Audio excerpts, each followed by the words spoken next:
Bismillahirrahmanirrahim. Assalamualaikum warahmatullahi wabarakatuh. Jumpa lagi dengan Etetek. Buat teman-teman yang masih belum subscribe channel Etetek, silahkan subscribe untuk update terus video-video Etetek. Yang sudah pada subscribe, terima kasih banyak, matur suwun. Kalau teman-teman merasa ada video-video Etetek yang bagus, yang berguna, bermanfaat buat yang lain, silahkan teman-teman share, sekaligus sebagai ajang teman-teman berbagi kebaikan, berbagi info kebaikan buat yang lain ya. Share saja via Facebook, Twitter, atau Instagram teman-teman. Baik, saya akan coba bahas taktik untuk bonceng bandar untuk cuan di trading saham. Sebetulnya juga ini cuma sekedar taktik, jadi masalah kehati-hatian terus keamanan teman-teman selama trading itu juga jadi patokan. Terus pilihan saham yang teman-teman ambil, apakah sahamnya cukup beresiko atau tidak, itu juga jadi acuan. Jadi pintar-pintar saja untuk mencoba memilahnya ya, setelah teman-teman mendapatkan hasil dari taktik yang dipakai ini. Oke. Mungkin kalau teman-teman butuh video ini, kan akan ada kaitannya sama Bodaki saham IDX. Kalau teman-teman butuh video-video tentang Bodaki saham IDX, setiap video tentang bot saham IDX saya ada tulisan panduan bot haki saham IDX. Jadi pada video-video itu teman-teman bisa pelajari ya. Baik, kita masuk ke materi. Saya sudah rangkumkan di sini cara untuk bonceng bandar saham. Jadi yang pertama kita akan pakai komen perintah BRN 10 untuk melihat 10 broker yang melakukan net buy terbesar. Jadi perintahnya BRN 10. Kita akan langsung ke Bodaki saham IDX. Ini harus berbayar ya teman-teman, nanti silahkan lihat di video yang lain.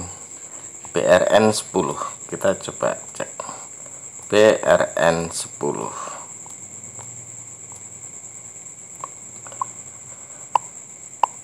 Nah, kita dapat 10 bandar yang melakukan tindakan buy, pembelian saham secara besar-besaran kemarin pada tutupan pasar hari Jumat. Siapa saja? Di sini ada bandar AP, terus ada bandar CC dan yang lain. Nah, setelah teman-teman dapat itu, kita balik ke lagi.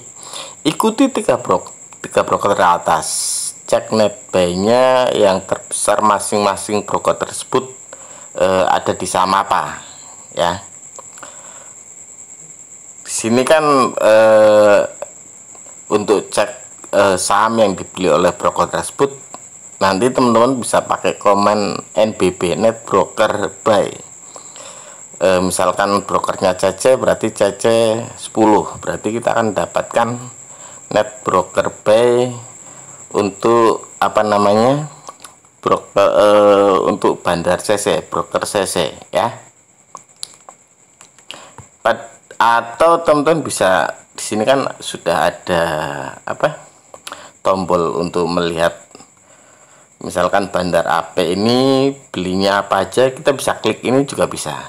Jadi misalnya kita klik APB apa saja, nanti akan ditampilkan saham-saham yang kemarin dibeli oleh broker AP.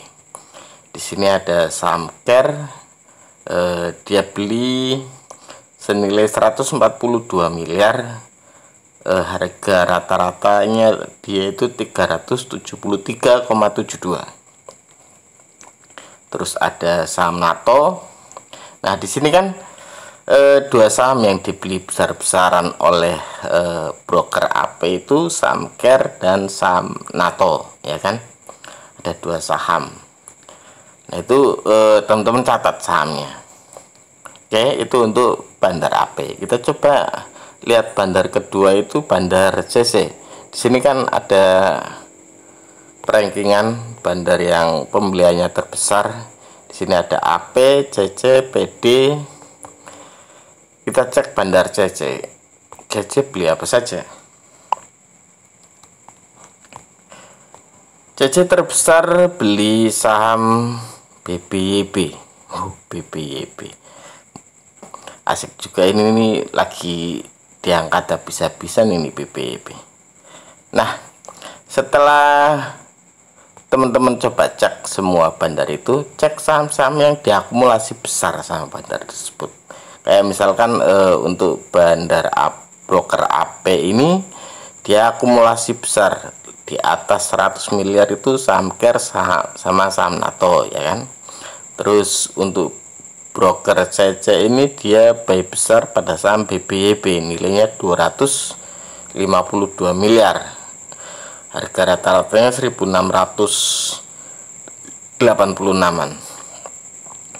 Nanti teman-teman setelah saham ini yang sedang dibeli besar-besaran, setelah teman-teman dapat sahamnya, kalau teman-teman ingin melihat broker mana saja yang ikut masuk ke dalam saham tersebut, teman-teman bisa pakai perintah BNB XXX. Ini XX nanti kode sahamnya, terus ditulis 10 ya, ditulis, kita copy aja lah,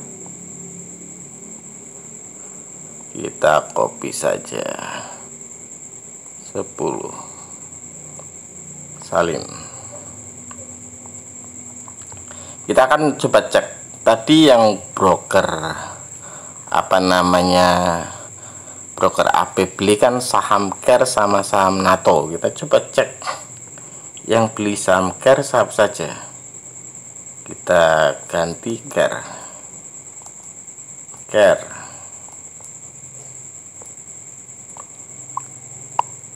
Nah, di sini ada 10 broker yang mengakumulasi saham CARE.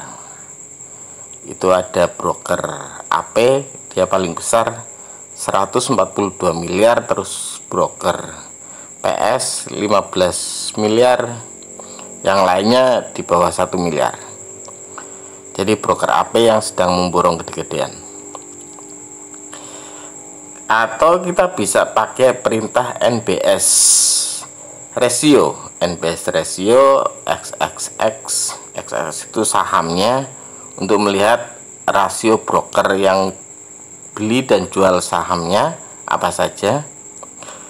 Terus kita coba bandingkan dia dalam posisinya sebetulnya akumulasi apa distribusi. NBS ratio kita coba cek CARE 10. Nah, di sini ada 10 top broker yang membeli saham CARE dan 10 top broker yang menjual saham CARE. Dari total yang membeli dan yang menjual, total top net buy-nya itu segitu, total top net sell-nya segitu. Dari itu top net sama top sell-nya rasionya 1, artinya sedang ada akumulasi lemah dari, jadi 1, berapa gitu, ini kecil berarti sedang ada akumulasi tapi lemah, artinya ada dari totalnya semua ada pembelian, sedang ada yang ngumpulin tapi dengan kekuatan lemah karena jual belinya selisihnya terlalu sedikit ya. Setelah teman-teman cek seperti itu, teman-teman selanjutnya jangan lupa untuk cek kondisi pikselnya. Jadi kita cek kondisi pikselnya dengan perintah pix xxxx Kita coba cek ya, karena kita mau ceker, kita cek pixelnya. Pixel untuk melihat pixel dari saham CARE seperti apa. Ini untuk melihat apakah memang saham CARE kondisinya bagus atau tidak. Wah, kok ngoler-ngoler bro.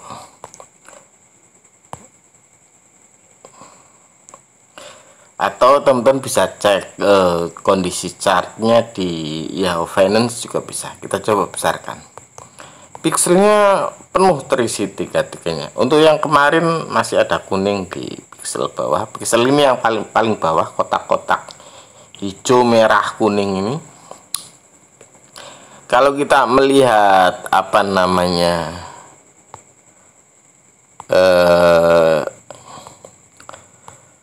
dari gupi osilatornya, memang kondisi gupi osilatornya sudah dalam kondisi uptrend naik ya, dalam kondisi uptrend. Pixelnya juga sudah semingguan kemarin hijau terus diakumulasi ya, ada kemungkinan saham CARE mungkin akan naik dengan kondisi yang seperti ini. Jadi sedang ada akumulasi yang lumayan kuat dari minggu kemarinnya. Kalau kemarin akumulasinya menjadi lemah, atau mungkin setelah akumulasi lemah dia lanjut ke distribusi lemah, atau masih lanjut turun. Jadi kemarin jadi titik batas teratasnya juga mungkin terjadi seperti itu ya. Tapi konsepnya, pada saat ada satu broker yang mengakumulasi besar-besaran suatu saham, maka broker tersebut pada saat sahamnya diturunkan lebih jauh dari harga rata-rata dia, maka suatu saat dia pasti akan mengangkat sahamnya ke harga di atas harga rata-ratanya dia. Harusnya akan seperti itu. Kalau ada sampai satu broker atau satu bandar yang sedang mengakumulasi, membeli besar-besaran suatu saham, kondisinya akan seperti itu. Sebetulnya ada apa namanya kebiasaan bandar itu seperti ini. Pada saat dia sedang mencoba mempermainkan harga saham tadi, baik dibuat turun atau naik, terus ada retail yang ikut masuk, memang ada resiko apa namanya harga dibikin ngaco. Jadi pada saat dia sedang menaikkan saham, terus ada teman-teman ikut masuk, nimbrung, bonceng si bandar untuk ikut naik. Ada kalau nilainya jumlahnya besar, biasanya bandar lalu paham ada retail masuk, biasanya dia akan bikin arahnya jadi berbalik.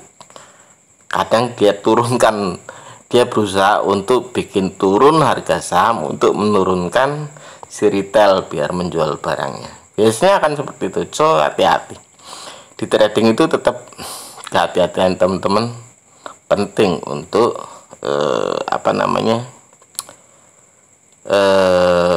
mengamankan dana teman-teman ya. Intinya kalau saran saya, kalau di trading saham, apalagi sahamnya secara fundamental tidak terlalu bagus, saran saya gunakan dana kisaran paling bandar 2 juta. Kalau saran saya sih sekitaran 1 juta paling tinggi ya. Kalau mau berarti dipecah di beberapa saham, jangan cuma satu saham. Kayak misalkan tadi kan berarti ada beberapa saham yang sedang diakumulasi oleh bandar. Di sini ada, kalau saham Boga ini saham bagus ya, mungkin bisa teman-teman coba cermati. Terus saham BBRI juga sedang diakumulasi oleh broker AP, ini juga saham bagus. Kayak di saham broker CC ini juga dia sedang mengakumulasi saham BBKP, juga saham bagus.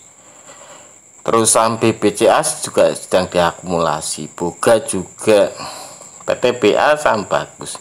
Kalau bisa pilih saham-saham yang diakumulasi oleh broker, tapi sahamnya juga secara perhitungan fundamental bagus. Jadi teman-teman tidak terlalu khawatir untuk ikut trading, apalagi kalau kondisi sahamnya dalam kondisi under value.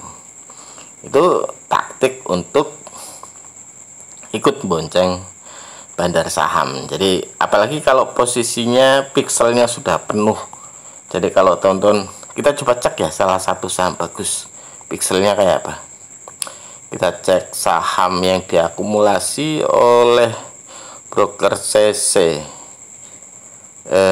saham BBCA apa BPKP wis. Kita coba fix BPKP.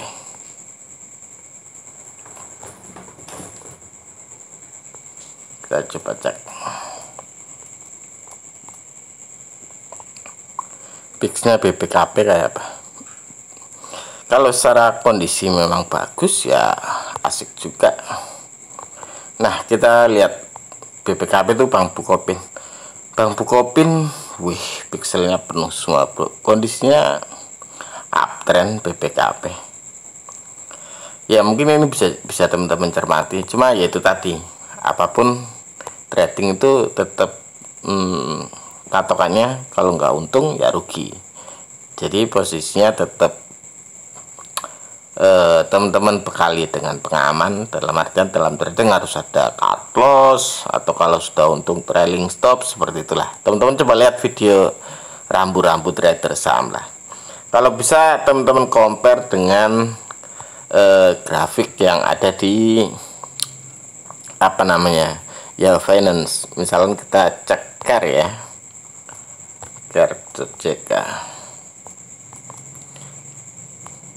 Kita coba cek grafik hariannya seperti apa. Memang sedang ada akumulasi kuat sih di saham CAR. Wow, kemarin dia terendah di kisaran 340-an ya. 340-an terus di bawah naik.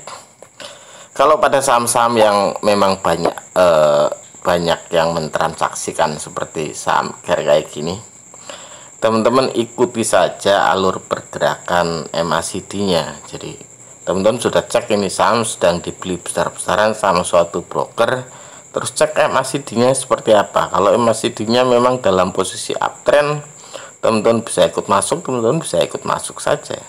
Karena posisinya kalau saham yang memang sangat liquid, sedang banyak diperdagangkan, indikator yang paling mudah untuk melihat arah pergerakan harganya ya dengan MACD-nya atau dengan stokastiknya. Itu yang bisa teman-teman pakai cara simpelnya. Terus cek juga di ADX-nya. Biasanya kalau saham dalam posisi uptrend, maka ADX-nya itu histogramnya akan berwarna biru-biru kalau di chartnya saya seperti ini. Ya. Setelah semua data teman-teman compare, teman-teman bisa ambil keputusan. Besok kira-kira ikut masuk di harga berapa, barulah besok teman-teman cek sahamnya. Kalau dalam kondisi naik, coba teman-teman cek sampai dia turun kembali, atau pada saat jam trading teman-teman cek kisaran pergerakan harga saham dalam kisaran waktu 5 menitnya, kondisinya seperti apa, stokastiknya dalam kondisi seperti apa. Kalau stokastik dalam kisaran 5 menit menunjukkan arahnya mau uptrend, ya teman-teman bisa ikut masuk. Artinya pada menit berikutnya kemungkinan saham tersebut memang akan bergerak naik. Atau teman-teman lihat pada histogram volumenya, terjadi volume pembelian bertumpuk enggak pada saham tersebut. Atau teman-teman lihat pada 15 menitnya, teman-teman bisa lihat saham CAR dibeli lumayan tinggi di kisaran harga 375-an. Ada histogram biru lumayan tinggi, histogram volume lumayan tinggi di harga 375-an. Ya seperti itu. Jadi teman-teman bisa dapat, wah, saya sudah bisa masuk untuk beli saham ini karena posisinya trennya sedang up, terus ADX-nya juga mendukung, terus bandar juga sedang membeli. Teman-teman bisa ikut masuk membeli saham ya. Teman-teman bisa cek pergerakan harga candlenya dengan yang ada di sekuritas, juga bisa cek saja. Paling minim teman-teman pakai ADX untuk melihat arah pergerakan yang akan terjadi pada saham tersebut ya. Ya wis, itu saja, ini sudah panjang banget. Silakan nanti teman-teman coba. Ini taktiknya. Sekali lagi bahwa taktik bahwa yang jadi penentu adalah kemampuan teman-teman sendiri, skill teman-teman menggunakan taktik ini. Ini cuma sekedar cara yang bisa teman-teman pakai untuk trading saham, mendulang untung pada trading saham. Jadi taktik ya cuma sekedar tools, dan efektivitas tools itu yang paling menentukan adalah skillnya teman-teman. Ya silakan nanti teman-teman coba compare dengan tools analisis technical dari Botaki Samidex yang lain untuk memaksimalkan hasil analisa yang teman-teman lakukan. Itu saja infonya. Terima kasih banyak sudah menonton. Kita jumpa lagi lain waktu. Wassalamualaikum warahmatullahi wabarakatuh.